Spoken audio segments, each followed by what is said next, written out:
Hi friend, welcome to Game of Winning. आज की इस वीडियो में काफ़ी सारी इंटरेस्टिंग अपडेट्स होने वाली हैं, तो वीडियो शुरू से लेकर लास्ट तक जरूर देखिएगा, वरना आप बहुत कुछ मिस कर जाएंगे। वीडियो पसंद आए तो लाइक करे बिना बिल्कुल ही मत जाइएगा। सबसे पहले बात कर लेते हैं साल 2024 के आखिरी रॉ के एपिसोड की व्यूअरशिप के बारे में। जैसा कि रॉ के इस एपिसोड में हमें काफ़ी कुछ देखने को मिला था।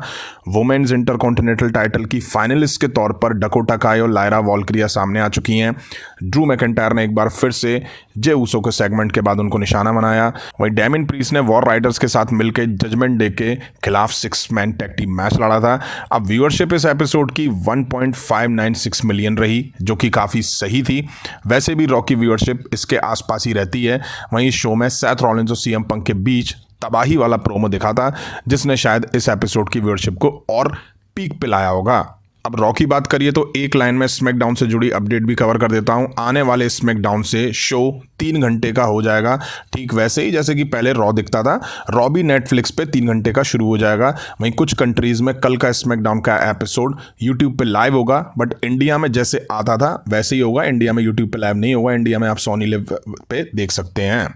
नेक्स्ट बात कर लेते हैं विंस मैकमैन के ऊपर जो जेनल ग्रांट ने लॉ सूट फाइल किया हुआ था उसके बारे में। जैसा कि 25 जनवरी 2024 को जेनल ग्रांट ने विंस मैकमैन और जॉन लोनाडिस के ऊपर केस फाइल करा था। लॉ सूट था ये। अब जेनल के वकील ने बताया है कि वो जल्दी न्यू फाइल सबमिट करने वाली हैं कोर्ट में, जिसमें जेनल ग्रांट इस केस को मॉडिफाई करेंगी, जिसकी डेट 15 जनवरी 2025 बताई जा रही है। अब इस केस की वजह से ही विंस मैकमैन को काफ़ी कुछ छोड़ना पड़ गया, काफ़ी कुछ उन्होंने फेस करा, काफ़ी डाउनफॉल उनका देखा गया।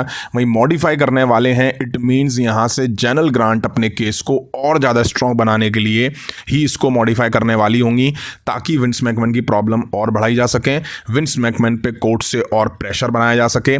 अब देखते हैं कब तक ये केस फाइनल होगा, क्योंकि WWE अपनी साइड से कुछ भी ऑफिशियल इसको लेकर के नहीं बता रही है। नेक्स्ट बात कर लेते हैं रॉ और नेटफ्लिक्स पे होने वाले रे मिस्टीरियो और mystery partner versus new day के बीच मैच के बारे में। इस मैच में रे मिस्टीरियो का कोई मिस्ट्री पार्टनर होने वाला है, और र्यूमर्स इसको लेके ऐसे आ रहे हैं कि पेंटागन जूनियर इस एपिसोड में आएंगे और रे मिस्टीरियो का साथ देंगे न्यू डे के खिलाफ। वैसे भी WWE ने क्लियर पेंटा के WWE में डेब्यू को लेकर टीजर्स ड्रॉप करना शुरू कर दिए थे, तो ऐसा हमें देखने को मिल सकता है। वहीं काफ़ी लोगों का मानना यह है कि WWE गलत करेगी अगर वो पेंटागन को रे मिस्टीरियो यानी कि LWO में शामिल करके दिखाती है। काफ़ी लोगों का मानना यह है कि पेंटागन जूनियर को सोलो WWE में डेब्यू करना चाहिए और सोलो ही उनको आगे बढ़ना चाहिए, क्योंकि अगर वो LWO में जाएंगे तो कहीं ना कहीं फिर वो शैडो में घिर जाएंगे। नेक्स्ट बात कर लेते हैं बेकी लिंच के बारे में, जिनको लेके अपडेट ऐसी हैं कि उनका रिटर्न अब कभी भी हो सकता है। वो बिल्कुल तैयार खड़ी हैं अपनी वापसी को लेकर के, और बताया ये भी जा रहा है कि रेसलमेनिया 41 के प्लान्स के लिए उनका मेजर रोल होने वाला है, और आते ही WWE उनके रेसलमेनिया प्लान शुरू कर देगी। अब रॉ और नेटफ्लिक्स से बेहतर जगह क्या हो सकती है उनकी वापसी की। वहीं रिसेंट के रॉ के एपिसोड में सेथ रॉलिंस और सीएम पंक के प्रोमो के दौरान सीएम पंक ने बेकी लिंच को पॉइंट आउट भी करा था, तो जल्दी बेकी लिंच की वापसी हो सकती है अगर वो रॉ ऑन नेटफ्लिक्स के एपिसोड में रिटर्न करती हैं। तो बट ऑब्वियस सी बात है कि वो लिव मॉर्गन और रिहा रिप्ले के बीच जो मैच होगा उसमें शायद अपना सरप्राइज एंट्री करती हुई दिखाई दे सकती हैं। फिर वहां से रेसलमेनिया 41 को लेके उनके क्या प्लान्स होंगे WWE ये क्लियर कर देगी। नेक्स्ट बात कर लेते हैं best ring announcer Samantha Irwin के बारे में, जो कि रिकोशे की गर्लफ्रेंड है तब से जब से रिकोशे WWE का पार्ट हुआ करते थे। अब वो बेशक AEW का पार्ट है। PW इनसाइडर की रिपोर्ट में बताया जा रहा है कि समंथा इरविन और एज की वाइफ बीट फोनिक्स रिसेंट के AEW के एपिसोड में बैक स्टेज मौजूद थी, जिसके बाद इस तरह के रूमर शुरू हो गए हैं कि समंथा इरविन भी AEW ज्वाइन कर सकती हैं। वहीं जब अचानक से समंथा ने WWE को छोड़ा, वो भी तब जब सब कुछ उनके लिए अच्छा चल रहा था, तो फैंस से उनको काफ़ी बैकलैश मिला था कि तुमने AEW के लिए WWE को छोड़ दिया, जिसके बाद खुद रिकोशे ने कहा था कि समंथा AEW ज्वाइन नहीं करेंगी। अब बैक स्टेज दिखना और उसके बाद ऐसे रूमर्स आना, तो देखिए रिकोशे की गर्लफ्रेंड है समंथा, इस लिहाज से शायद समंथा वहां मौजूद हो सकती हैं। तो इससे हम ये नहीं कह सकते हैं कि समंथा AEW ज्वाइन करेंगी, और करेंगी भी तो उन्हें कोई रोक नहीं लेगा। वहीं आपको याद दिला दूं, कुछ साल पहले जब आंद्रादे AEW का पार्ट हुआ करते थे, तब शार्लेट जो कि WWE में थी, वो भी AEW के एक एपिसोड में बैक स्टेज स्पॉट करी गई थी, क्योंकि दोनों रिलेशनशिप में थे। तो ये भी हो सकता है कि समंथा रिकोशे का साथ देने के लिए बैक स्टेज मौजूद दूं, या हो सकता है वो ज्वाइन करने के ही मकसद से वहां गई हूं। तो कुछ भी अभी नहीं कहा जा सकता है जब तक चीज़ें ऑफिशियल तौर पे सामने नहीं आती हैं। नेक्स्ट बात कर लेते हैं women's world champion Liv Morgan के बारे में, जिन्हें 222 दिन हो चुके हैं एज अ चैंपियन, जिस वजह से she is the second longest reigning champion on the main roster right now. Liv Morgan के लिए साल 2024 काफ़ी बढ़िया और शानदार रहा। उन्होंने काफ़ी अच्छा काम करा, उन्होंने काफ़ी इंप्रेस करा, जजमेंट डे को तोड़ के रख दिया और पिछले 222 दिनों से वो वुमेन्स चैंपियन के तौर पे हमें दिखाई दे रही हैं। अब मॉर्गन को रेहा रिप्ले के खिलाफ रॉ और नेटफ्लिक्स पे टाइटल डिफेंड करना है, तो देखते हैं वहाँ मॉर्गन अपना टाइटल बचा पाती हैं या नहीं बचा पाती हैं, और अगर बचा पाती हैं तो किसकी हेल्प से वो ऐसा कर पाएंगी। नेक्स्ट बात कर लेते हैं जॉन सीना के बारे में, जिनका रिटायरमेंट टूर बस शुरू होने वाला है रॉ और नेटफ्लिक्स से। अब कुछ टाइम पहले ऐसे रूमर्स आ रहे थे कि WWE John Cena versus Logan Paul के बीच रेसलमेनिया 41 में मैच दिखा सकती है। अब इसको लेकर रिपोर्ट्स कुछ दावे कर रही हैं, जिसमें कहा जा रहा है कि जॉन सीना और लोगन पॉल दोनों एक दूसरे के खिलाफ मैच लड़ने के लिए इंटरेस्टेड हैं, दोनों साइड से चीज़ें ओके हैं और ये सच है, बट इन दोनों के बीच रेसलमेनिया में मैच होगा ये गलत बात है। WWE इन दोनों के मैच को किसी और इवेंट में दिखाना चाह रही है। अब मानना ऐसा है कि John Cena versus Logan Paul का मैच काफ़ी बड़ा हो सकता है और WWE इसको कराने के लिए अच्छा बिल्डअप दिखा सकती है। ऐसा नहीं है कि बस दोनों को एक दूसरे के सामने डाल दिया जाए मैच लड़ने के लिए। वैसे भी लोगन पॉल ने अब तक अपने मैचेस जो दिए हैं WWE में, उनमें काफ़ी इंप्रेस करा है। अब देखते हैं कब इनके बीच मैच दिखता है, या दिखता भी है या नहीं दिखता है।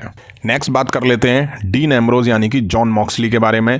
काफ़ी बार ऐसा देखा गया है कि WWE डीन एम्ब्रोज को काफ़ी जगह से हटा देती है, कुछ जगह शो भी करा गया है, बट अब रिसेंट में WWE ने यूट्यूब पे एक लाइव स्ट्रीम को स्केड्यूल पे लगाया, जिसका टाइटल है WWE raw full matches marathon, जिस पे शील्ड की थंबनेल लगाई हुई है।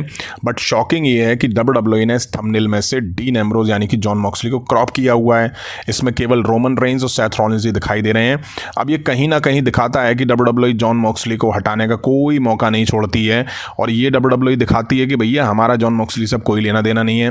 ये कहीं ना कहीं सिमिलर वैसा ही है जैसा कि CM पंक के साथ होता था, वही चीज़ अब WWE जॉन मॉक्सली के साथ कर रही है। हालांकि CM पंक और WWE की कंट्रोवर्सी बहुत पीक पे थी, बल्कि जॉन मॉक्सली और WWE की इतनी नहीं है। हालांकि WWE छोड़ने के बाद जॉन मॉक्सली ने भी विंस मैकमैन, ट्रिपल एच को काफ़ी बार टारगेट करा है। अब बात कर लेते हैं undisputed WWE champion Cardi roads के बारे में। आप लोगों को बता दूं, कॉडी रूड्स का स्केड्यूल WWE ने रिलीज कर दिया है जनवरी 2025 का, कि वो कब स्मैकडाउन और कब रॉ में दिखाई देंगे। तो आपको सामने ये स्केड्यूल आ गया है। बता दूं आपको 3 जनवरी जो कि आने वाला स्मैकडाउन का एपिसोड है, जो कि साल 2025 का पहला एपिसोड होगा, उसमें हमें कॉडी रूड्स दिखने को मिलने वाले हैं। 6 जनवरी को जो रॉ और नेटफ्लिक्स का एपिसोड होगा, डेब्यू एपिसोड, उसमें भी हमें कॉडी रूड्स देखने को मिलने वाले हैं। इसके बाद फिर वो 10 जनवरी को स्मैकडाउन के एपिसोड में दिखेंगे, फिर वो एक रॉ का एपिसोड मिस करेंगे और उसके बाद वो 17 जनवरी को स्मैकडाउन के एपिसोड में दिखेंगे, और फिर लगातार वो हर हफ्ते रॉ और स्मैकडाउन के एपिसोड में देखने को मिलने वाले हैं।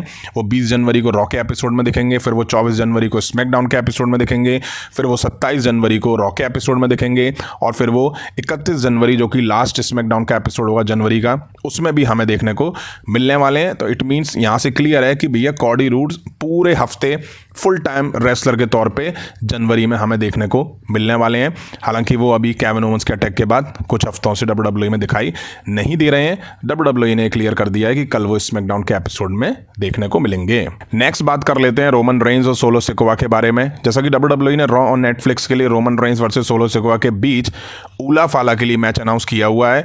माना जा रहा था कि ये काफ़ी बड़ा मैच होगा इन दोनों के बीच, रॉ और नेटफ्लिक्स पे WWE करा रही है, बट पता नहीं WWE को क्या हुआ, इस मैच की जरा भी हाइप नहीं है रॉ और नेटफ्लिक्स के लिए। बड़ा रीज़न ये है कि WWE इन दोनों के बीच कुछ भी नहीं दिखा रही है। कुछ दिखाते तो हाइप बनती दोनों के मैच की। पंक और सेथ रॉलिंस के बीच होने वाले मैच की हाइप बहुत ज़्यादा है। वहीं रोमन रेंज और सोलो सिकोवा के मैच की हाइप इसलिए भी नहीं है क्योंकि रोमन रेंज दिखे ही नहीं है जो इस मैच की हाइप बन सके। आप सोचिए, Roman Reigns versus solo Sikoa announce हो चुका है और रोमन रेंज गायब चल रहे हैं, और उनकी एब्सेंस में सोलो सिकोवा, सैमी ज़ैन, जे ऊसो, जिम्मी ऊसो पे अटैक करते हुए दिखाई दे रहे हैं। अब क्या WWE ने बिना प्लान्स के इस मैच को अनाउंस कर दिया?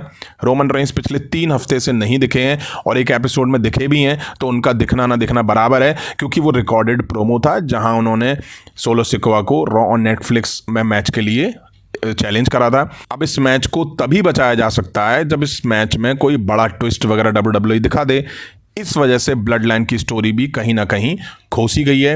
वहीं इस तरह की हाइप अगर इन दोनों के मैच की है तो मुझे लग रहा है कि शायद WWE इनके मैच को या इनकी फ्यूड को कंटिन्यू करेगी रेसलमेनिया 41 के लिए। शायद इसीलिए इस मैच की हाइप उतनी WWE ने अभी नहीं बनाई है। तो फ्रेंड, ये थी WWE से रिलेटेड कुछ इंटरेस्टिंग अपडेट्स। उम्मीद है वीडियो आप सभी ने यहाँ तक देखी होगी। देखिए और अभी तक लाइक नहीं करा तो लाइक करें, चैनल पर नहीं तो चैनल को सब्सक्राइब करें। मिलता हूँ जल्दी नेक्स्ट वीडियो में। Thank you.